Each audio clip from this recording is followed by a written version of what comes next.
Foi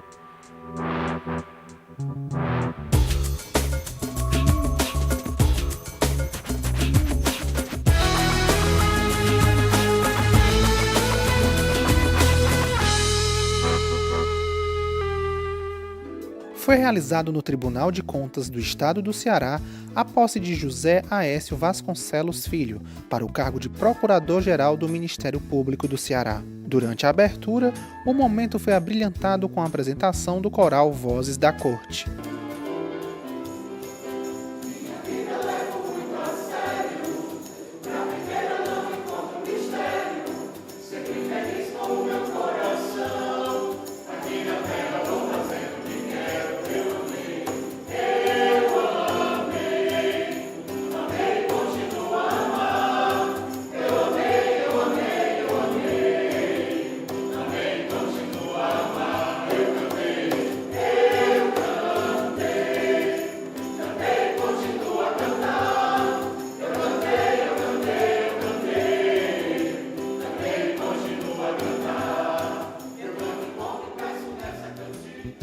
Na ocasião, José Aécio Vasconcelos Filho conversou com a nossa equipe e falou sobre a responsabilidade que é assumir esta função.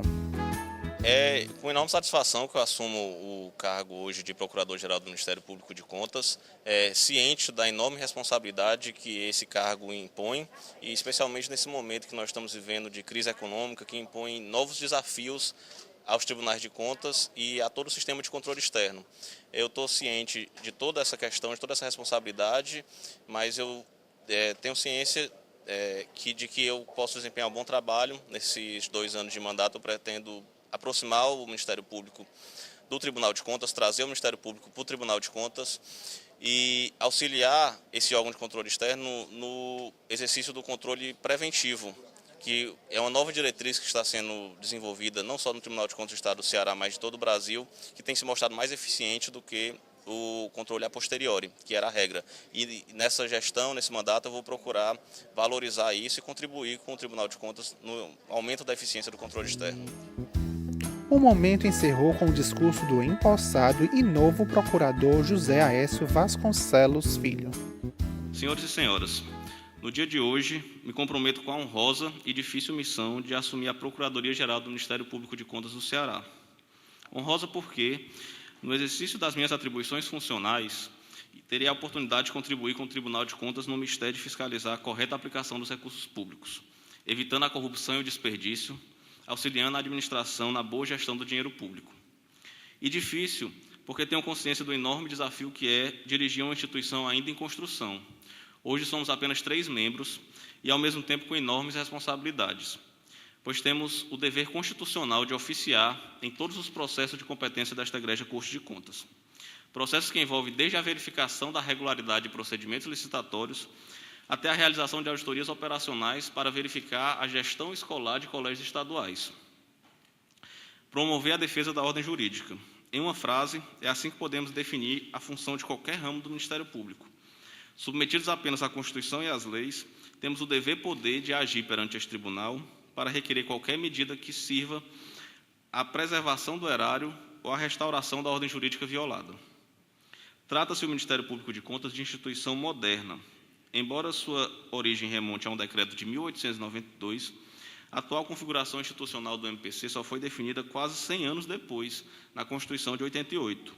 No Ceará, os cargos de Procurador de Contas, como já mencionou o conselheiro Holden, só foram providos em 2007, menos de 10 anos atrás. Esse pouco tempo de existência faz com que o MPC esteja em um natural e constante processo de maturação institucional, o que torna ainda maior o desafio dos responsáveis pela condução de seus rumos. Felizmente, esse desafio não me assusta, principalmente porque sei que não estarei sozinho. Conto com a colaboração dos meus colegas procuradores de contas, Dr. Gleidson Alexandre e Dr. Eduardo Souza Lemos, incansáveis defensores do interesse público, que certamente me auxiliarão com a experiência que adquiriram enquanto ocupar o cargo que agora assumo. Conto ainda com a ajuda do presidente dessa corte, conselheiro Gilberto Pontes, a quem desde já agradeço a confiança em mim depositada, bem como dos demais conselheiros e conselheiros substitutos e de todo o corpo de servidores do tribunal, todos nós responsáveis pela manutenção do prestígio e respeito de que goza esta corte. Terei também o auxílio da sociedade cearense.